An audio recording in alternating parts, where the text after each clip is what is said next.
जी नहीं पता sir. FSL भेज देता हूँ सर, पासवर्ड क्रैक करने के लिए। बोलो अर्जेंट सर। साहब, इन दोनों के बारे में कुछ पता चला? मर्डर हुआ है मानसिक। क्या ये क्या कह रहे हैं आप? और कत्ल के वक्त लड़की 4 महीने प्रेग्नेंट थी।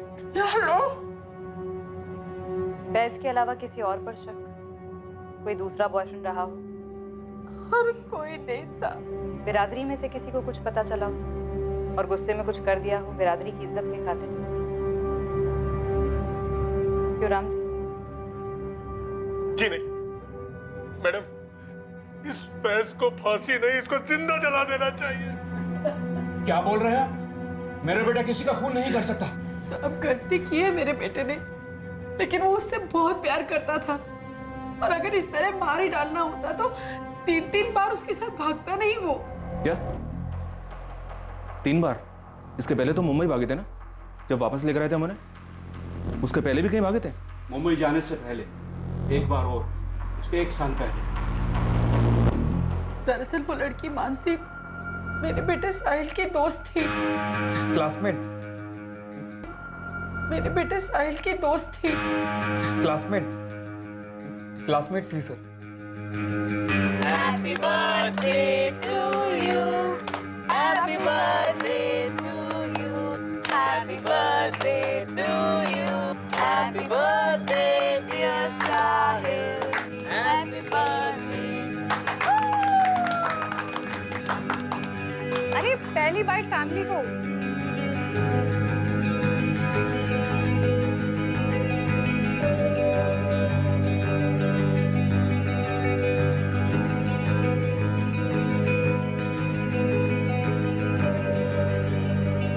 अब 2 साल से दोनों का चक्कर चल रहा था। फैज उसे गैराज के ग्राहकों की गाड़ी में घुमा रहा था। ये गैराज फैज का अपना? जी साहब, फैज और उसके 2 दोस्त हेतल और चेतन ने मिलकर खोला था। उस बीच फैज और मानसी के बीच क्या चल रहा था ये हम लोगों को बिल्कुल मालूम नहीं था। इस चक्कर के बारे में तो साहिल को भी कुछ नहीं पता था। जी नहीं मालूम था सर। पहली बार साहब जब फैज रात को देर से आया तो हम लोग बहुत परेशान हो गए थे। रात भर ढूंढा हमने उसे, पर वो कहीं भी नहीं मिली। हम पुलिस के पास जाने के लिए निकल ही रहे थे कि मानसी वापस आ गई।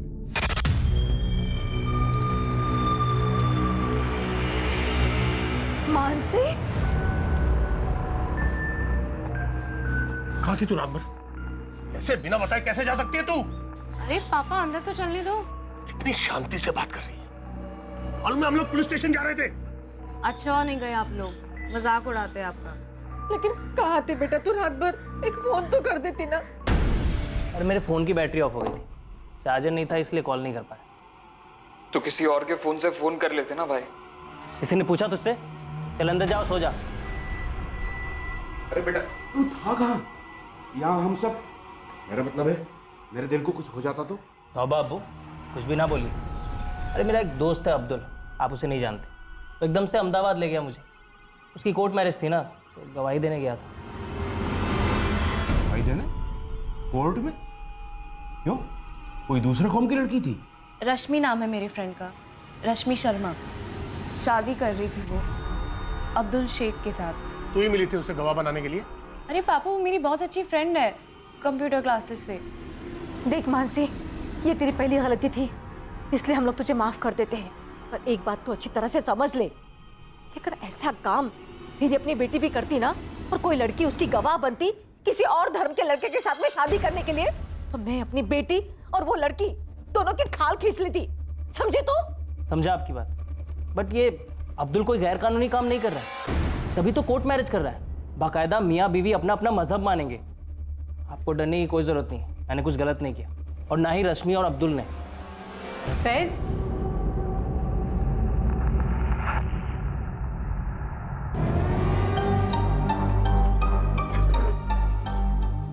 हमारा एक्सपेरिमेंट पूरी तरह से फेल नहीं हुआ है फैज।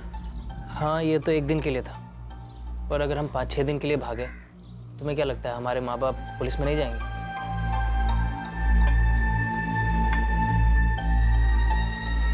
मुझे तो लगता है कि हम डायरेक्ट बता ही देते हैं, मम्मी पापा ये फैज है, फैज खान, मैं इसे लव करती हूँ और हम शादी कर रहे हैं, बस फिर स्टोरी खत्म। चुप, स्टोरी शुरू होने से पहले ही ख़त्म हो जाएगी। तो फिर और क्या करें? एक काम करते हैं, एक बार फिर से बात देखते हैं।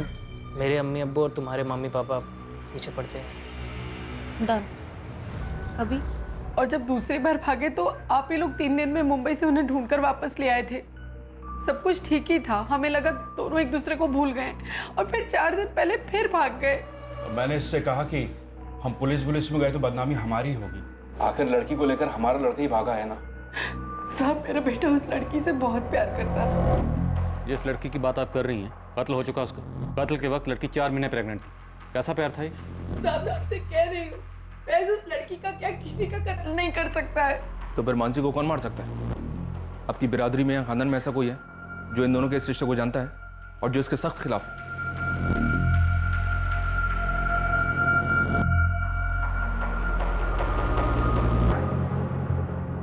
फैज ने नहीं तो किसने और क्यों मानसी का कत्ल किया? इसका जवाब फैज ही दे सकता था, जिसके लिए पुलिस ने मैनहंट जारी कर दिया।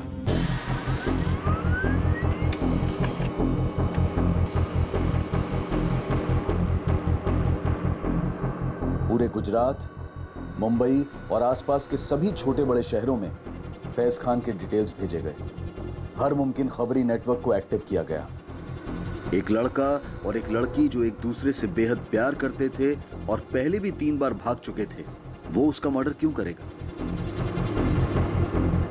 पर इस केस के कुछ और पहलू थे जो आगे जाकर खुलने वाले थे।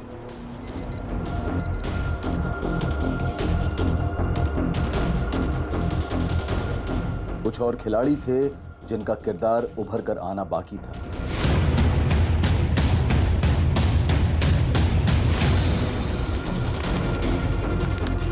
पर फिलहाल सारा शहर तनाव की गिरफ्त में आ चुका था। कौमी फसाद करवाने वाले घात लगाए बैठे थे। पुलिस जबरदस्त दबाव में थी फैज को ढूंढकर मानसी के कत्ल की सच्चाई को सामने लाने के लिए। पर इस सब के परे दूर, काफी दूर एक और कहानी लिखी जा रही थी। असल में कलम से कागज पर लिखी जा रही थी।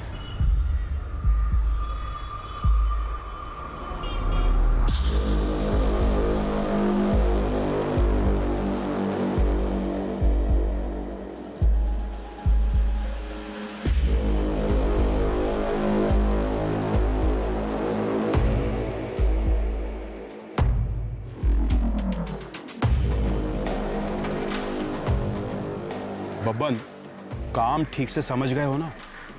नहीं भाई, ये हमारा रोज का काम है। फिक्र मत कीजिए, आपका काम हो जाएगा।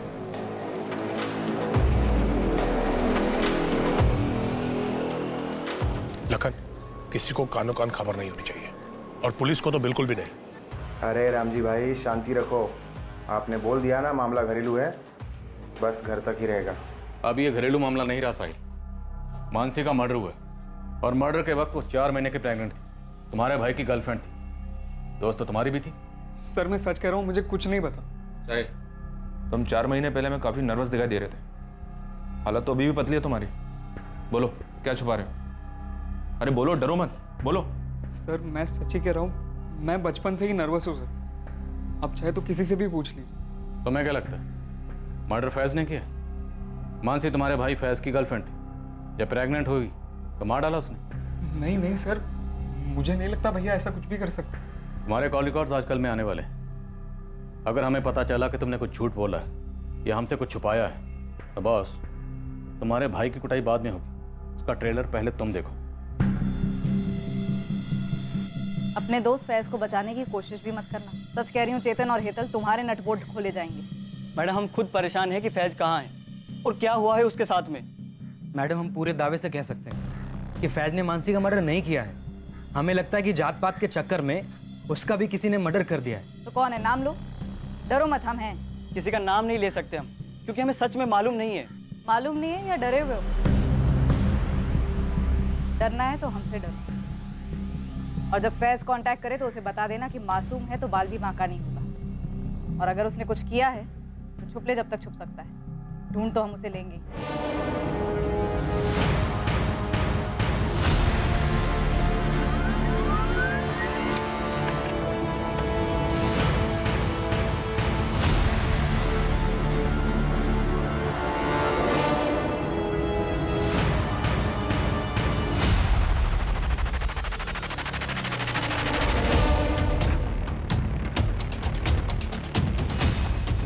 पोस्ट किए गए तीनों खत दरअसल एक ही खत की 3 कॉपीज थी जो 3 अलग अलग एड्रेसेस पर पहुंचने वाली थी, और ये चौंकाने वाले खत मानसी मर्डर केस पर नई रोशनी डालने वाले थे। सर, फैज के भाई साहिल खान और उसके गराज के पार्टनर्स चेतन पंड्या और हेतल देसाई के फोन रिकॉर्ड स्कैन किए। कुछ शक करने जैसा तो नहीं निकला है। भाई साहिल खान पे स्पॉट डालना होगा। वो जिस तरह से नर्वस रहता है, उसकी बॉडी लैंग्वेज से लगता है कि फैज खान के बारे में पक्का कुछ जानता है। और ये एक लेटर है आपके नाम। आज के जमाने में लेटर कौन भेजता? किसने भेजा? फैज खान?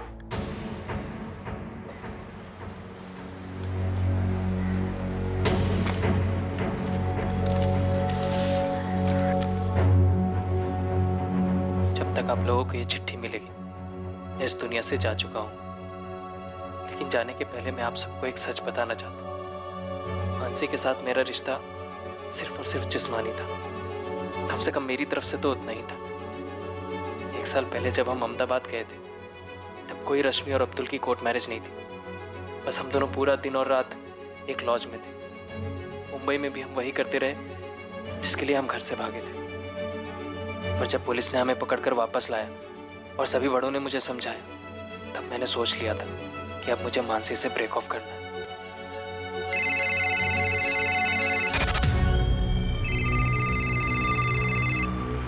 हाँ बोलो।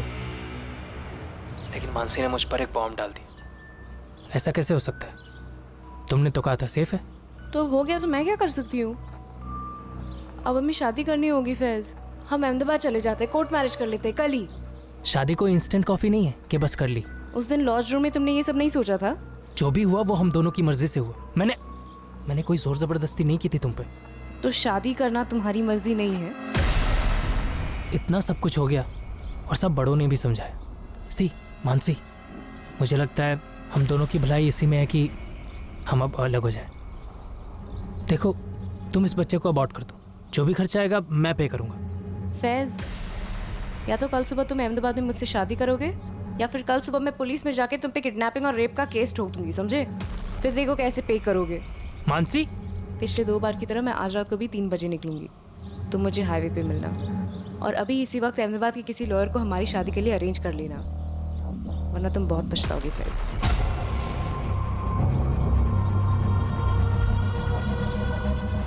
मेरे पास कोई चारा नहीं था, तो मैं अगले दिन उसको लेकर निकल पड़ा अहमदाबाद के लिए। तुरंत।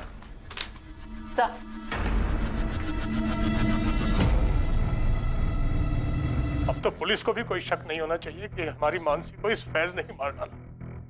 मैं तो शुरू से ही कह रहा था कि लड़का गलत है, गलत है।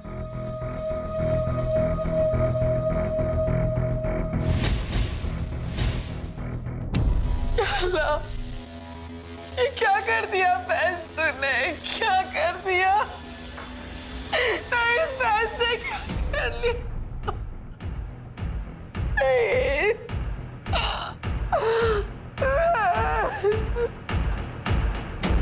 इस केस की कई परतें खुलने लगी थीं और कुछ परतें उस लेटर में थीं जिसका वेरिफिकेशन फॉरेंसिक लैब करने वाली थी।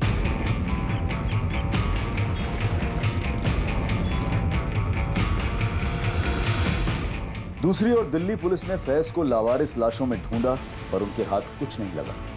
लेकिन यहां तीसरी ओर प्रांतिज पुलिस, जिन्हें मानसी की लाश मिली थी, उनके हाथ कुछ लगा जरूर था।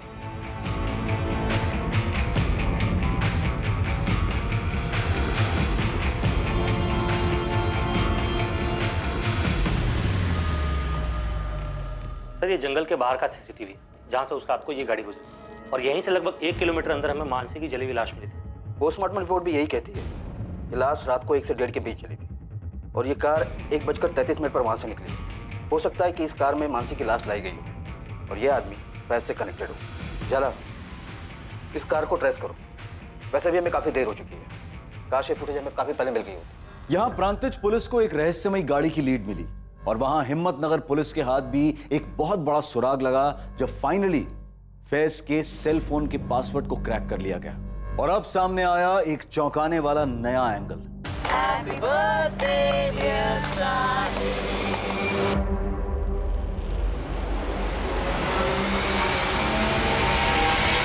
सर, मुझे यहाँ पे क्यों बुलवाया गया है?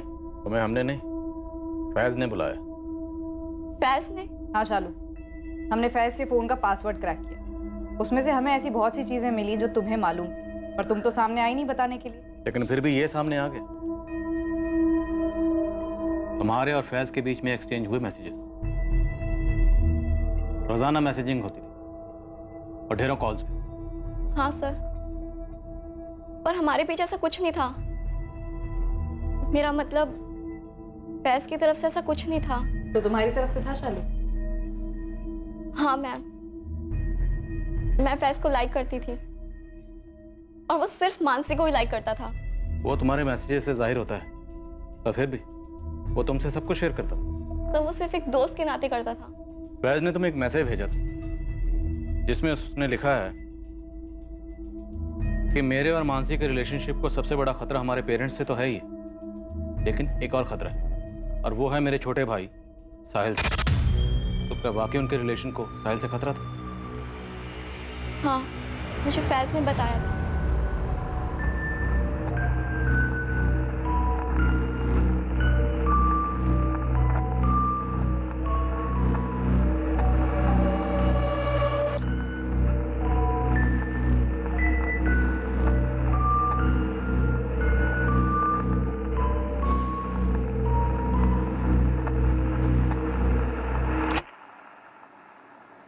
एक्चुअली मानसी फैज को साहिल के बर्थडे पर मिली थी 1 साल पहले ही, और उस दिन साहिल मानसी को प्रपोज करने वाला था। वो पागल हो गया था उसके पीछे 11th स्टैंडर्ड से, 2 साल से ही। सो कैसा लगा केक बर्थडे बॉय? बहुत ही अच्छा। अच्छा सुन, तूने अपने हैंडसम से फैज भाई को बुलाया क्या? हाँ, अच्छा वो मानसी आ रही है ना? अरे यार, कब तक ऐसे शाय फील करता रहेगा? आज तो बोल दे उसको तेरा बर्थडे है। हाँ यार शालू, मैंने ना आज डिसाइड कर लिया कि मैं मानसी को प्रपोज करके ही रहूंगा, कुछ भी हो जाए। अरे पहली बाइट फैमिली उस दिन 2 लोगों के दिल टूटे थे सर, एक तो साहिल का ऑब्वियसली और दूसरा मेरा। तो इस बात की तगड़ी पॉसिबिलिटी है कि साहिल ने फैज और मानसी को मारा होगा, और वो लेटर्स भी उसी ने पोस्ट किए होंगे। क्या बात कर रहे हैं सर? साहिल एक मक्खी तक नहीं मार सकता। शालू, तुम्हें सब कुछ खुद आकर बताना चाहिए था, पर अब साहिल बताएगा। परेश, और साहिल सर मेरी बात सुनिए सर, साहिल ऐसा नहीं कर सकता सर, मेरी बात समझिए तो सी, वो नहीं करेगा ऐसा।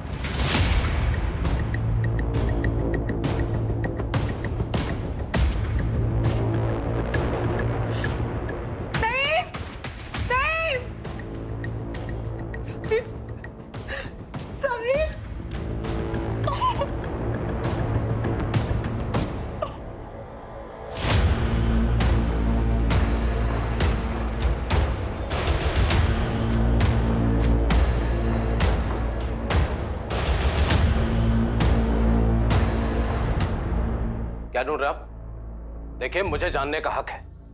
आप लोगों की गलतफहमी के कारण मेरे पूरे दिन का नुकसान हो गया। कौन भरपाई करेगा इसका? अरे कुछ बोलो यार।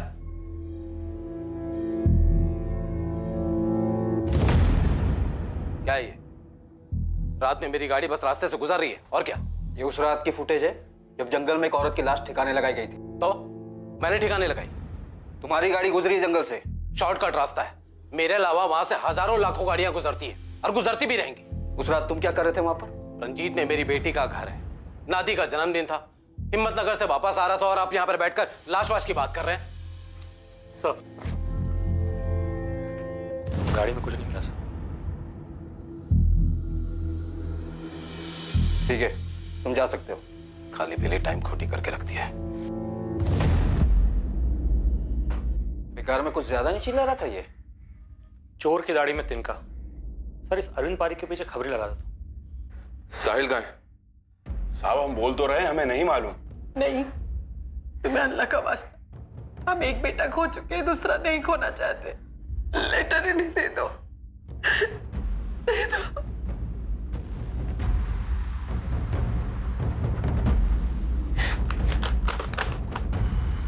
अम्मी, अब्बू, दरअसल मैं मानसी से प्यार करता था, पर फैज भाई को वो अच्छी लगने लगी।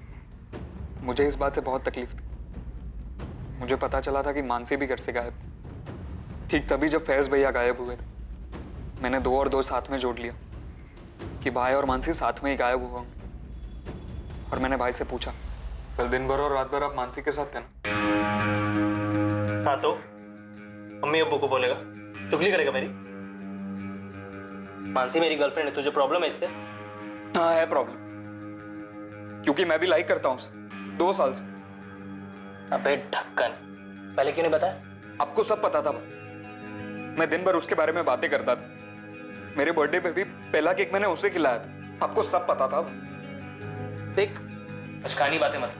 तूने कभी मानसी से कुछ कहा या मानसी ने तुझे कुछ बोला? नहीं ना? देख, मानसी अब मेरे साथ है, तुझे समझना पड़ेगा। नहीं समझना है मुझे।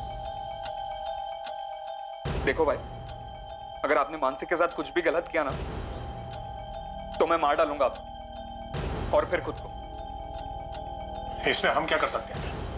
फैज ने मारा हो या साहिल ने मारा हो, इनके पूरे खानदान को जेल में डाल दीजिए सर। जिसने भी मारा है हमारी बेटी को, हमें सिर्फ इंसाफ चाहिए। साहब, हमें तो लगता है दाल में अभी भी कुछ काला है। मेरे दोनों बेटे, हमारी परवरिश इतनी गलत नहीं हो सकती। देखिए, फिलहाल तो यही लगता है कि फैज ने मारा और उसने मारने के बाद चिट्ठियां भिजवाई। अब खुद फरार हो गए। दिल्ली में फैज की लाश नहीं मिली, या फिर हो सकता है कि साहिल ने मारा और वो चिट्ठियां किसी और से भिजवाई उसने। लेकिन वो दिल्ली गया ही नहीं। किसी और से भिजवाई हो। चिट्ठियां भिजवाना मुश्किल नहीं। सर, फोरेंसिक लैब से फोन आया था। हैंडराइटिंग एक्सपर्ट ने दोबारा चेक किया, वो हैंडराइटिंग फैज की नहीं है। अब नहीं, साहिल के लिए तुरंत रेड अलर्ट जारी करो। बच के नहीं निकलना चाहिए। साहब, इस बार तगड़ी खबर लाया हूँ। नईम खान, लड़के का बाप, उसने बबन कुरैशी को पैसे दिए। मानसी को मारने के लिए? अब वो तो बबन से निकलवाओ ना आप। चल ठीक है, और कुछ? ये तो आधी खबर है साहब, और एक सुपारी गई थी। अब किसकी? रामजी पटेल, लड़की का बाप, उसने हिस्ट्री शीटर लखन पांडे को पैसे दिए। फैज की सुपारी? ये क्या खिचड़ी थे? खिचड़ी उनकी अम्मा बोलिए साहब, और आगे भी सुनिए। जैसे ये फैज का सुसाइड वाला स्टोरी निकला ना, रामजी पटेल ने तुरंत लखन पांडे को फोन करके कॉन्ट्रैक्ट कैंसिल कर दिया। मैं तो कहता हूँ साहब, नईम खान और रामजी पटेल को टटो। सर, चोर की दाढ़ी में तो वाकई बहुत बड़ा तिनका दिखा सर। कोई कनेक्शन मिला उस अरुण पारिक का? बिल्कुल सर, खबरी रामचंद को लगाया था इसके पीछे, और उसने बताया कि अरुण पारिक की बहुत ही खास दोस्त थी। सोचिए किसके साथ? फैज खान की फैमिली से? नहीं सर, मानसी पटेल के फादर रामजी पटेल के साथ।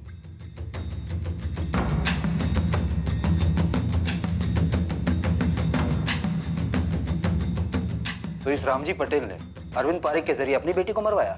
कोई पहला केस नहीं है सर, ऑनर के लिए। और ये लड़की तो पहले ही 2 बार भाग चुकी है उस लड़के फैज खान के। झाला, हिम्मत नगर के कर्मनगर थाने में फोन करो। जी जी झाला सर, जी थैंक यू सो मच। कौन था मानसी पटेल का कातिल? क्या फैज ने सुसाइड किया था या वो जिंदा था? क्या मानसी के पिता रामजी पटेल ने पहले अपनी बेटी मानसी को मरवाया और फिर शायद फैज का कत्ल प्लान किया ताकि शक फैज पर आए? या फैज के पिता नईम खान का मानसी और शायद फैज की भी हत्या में हाथ था? एक तरफ आशिक साहिल खान भी पुलिस की रडार में एक तगड़ा संदिग्ध था।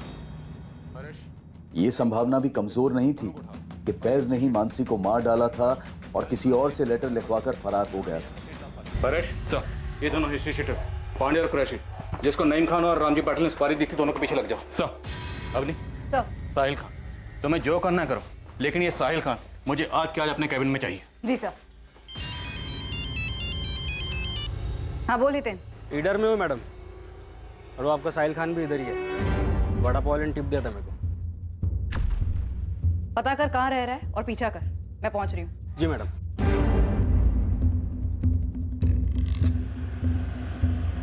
कुछ तो बोलिए, क्यों उठाया है हमें? सब कुछ तो खत्म हो गया है, अब क्या बात करनी है आप लोगों को हमसे? मेरी बेटी मानसी वापस तो नहीं लौटाएगी ना? सर मैं सच कह रहा हूँ, मैंने मानसी को नहीं मारा। सच कह रहा हूँ सर। लेकिन मैंने भाई का और मानसी का रिश्ता तोड़ने का ट्राई जरूर किया था। जब पहली बार भाई और मानसी भागे थे और मेरा भाई से झगड़ा हुआ था, तब ना मेरे अम्मी अब्बू को पता था मानसी के बारे में और ना मानसी के माँ बाप को पता था, पर मैंने उन्हें बताया। हेलो रामजी पटेल, तुम्हारी बेटी मानसी कल दिन भर और रात भर फैज खान नाम के एक मैकेनिक के साथ थी। क्या बकवास कर रहे हो? कौन हो तुम? शुभचिंतक बोल रहा हूँ। संभाल लो मानसी को, वरना उसकी जिंदगी तो बर्बाद होगी, साथ में खून की नदियां बहेगी वो अलग। जब दूसरी बार वो लोग भागे तो मेरी जान ही निकल गई थी। सोचा वो लोग शादी वादी कर लेंगे तो, लेकिन फिर आप उन्हें वापस पकड़ कर लाए। तब मैंने सोचा कि अभी नहीं तो कभी नहीं। फिर मैं मानसी से मिला सर। मानसी, दरअसल मैं तुम्हें 2 साल से ये बात करना चाह रहा था, पर कभी हिम्मत ही नहीं कर पाया। क्या? Actually I love you. Sahil, क्या मैंने तुझे कभी कोई सिग्नल? तू मेरे लिए बस एक ओके, मत कहो। तो तुमने क्यों कहा इडियट? तुम मेरे लिए एक बहुत ही गुड और स्वीट फ्रेंड हो, और फैज के बाद उसके छोटे भाई। तो ये नॉनसेंस ना अपने दिमाग से निकाल दे। वो तो मुझसे नहीं होगा। फैज से मैं ब्रेकअप कर चुकी हूँ। हमारे बीच जो कुछ भी हुआ, अगर मैं उसे बुला सकती हूँ ना। साहिल, तुम बात ही मत करो। देखो, फैज भाई को ये मीटिंग के बारे में कुछ मत बताना प्लीज। मानसी, तुम्हें मेरी कसम।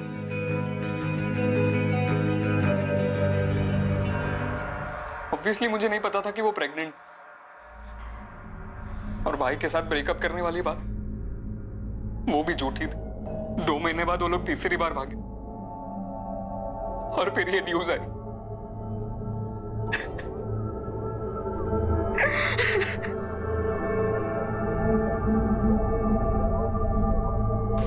सर, परेशर नईम खान और रामजी पटेल को ले आए।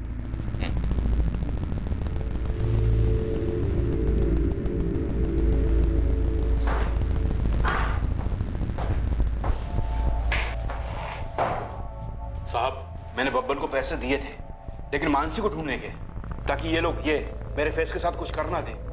मुझे भी यही डर था। मुझे फैज को अपने कब्जे में रखना था ताकि ये लोग मानसी को छोड़ दें, लेकिन उस फैज ने ही मानसी को मार दिया, और मेरे फैज ने खुद की जान ले ली। फैज की लाश नहीं मिली अभी तक। दिल्ली पुलिस ने सारी लावारिश लाशें चेक कर ली। साहब, हो सकता है खुदकुशी ना की हो, इन्हीं लोगों ने मरवा दिया हो। क्या पकड़े हो? कुछ भी बोल छड़ा। शुरू से देख रहा हूं तुम दोनों को, बबन कुरैशी और लखन पांडे, यहीं दोनों 24 घंटे में यहीं उल्टे लटके होंगे। फिर देखता हूं तुम दोनों को क्या बोलते हो। इस केस में कुछ ऐसे खिलाड़ी थे जिनका इस केस से कोई ताल्लुक नहीं था। कुछ ऐसे लोग जो किसी अनजान चिता पर अपने मतलब की रोटी सेक रहे थे। नीलेश बारोट एक इंश्योरेंस एजेंट, मोहित मकवाना एक सरकारी डिपार्टमेंट में आर्किटेक्ट,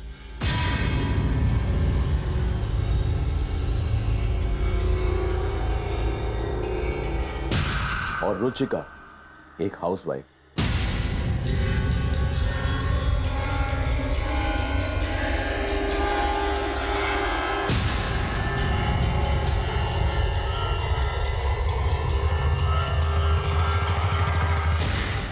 अहमदाबाद के एक इंश्योरेंस एजेंट, एक आर्किटेक्ट और एक हाउसवाइफ का हिम्मतनगर में हुई इस इंटर कम्युनिटी लव स्टोरी और भयंकर मर्डर केस के साथ क्या ताल्लुक, इसका चौंकाने वाला खुलासा हम करेंगे कल रात इस केस के दूसरे और आखिरी भाग में। पर सबसे बड़ा खुलासा जो होगा वो ऐसा होगा जिसकी एक लंबे अरसे में आपने कल्पना भी नहीं की होगी। अब मैं अनूप सोनी आपसे विदा लेता हूं, फिर मुलाकात होगी एक और नए केस के साथ। और याद रखें, क्राइम और आपके बीच में सिर्फ इतना फर्क है कि आप कितने सतर्क हैं। सतर्क रहें,